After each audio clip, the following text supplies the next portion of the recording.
আজি বনাব লৈছোঁ কলডিলৰ চব্জি। কলডিলৰ চব্জি আপোনালোকে কুকাৰত বনাই খাইছেনে? তেন্তে বলক আজি কুকাৰত কলডিলৰ চব্জি বনাই খাওঁ।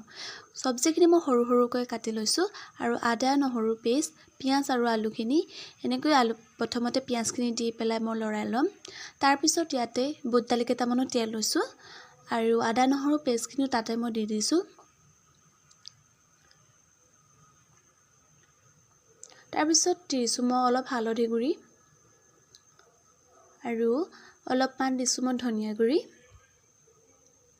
আৰু অলপমান মই ৰেড চিলি পাউডাৰো দি দিছোঁ আৰু দি পেলাই এই কলডিলৰ চব্জিখিনিৰ লগতে দি দিছোঁ বুট দালিখিনিও ইয়াতে দি দিছোঁ আৰু অলপ দেৰি লৰোৱাৰ পিছত মই 5 মিনিটৰ কাৰণে ঢাকন নমৰাকৈ এনেকৈ ৰাখি থৈছোঁ।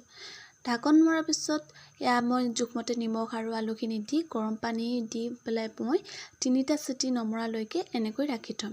3টা চিটি মৰাৰ পিছত ইয়াত দেখিছেনে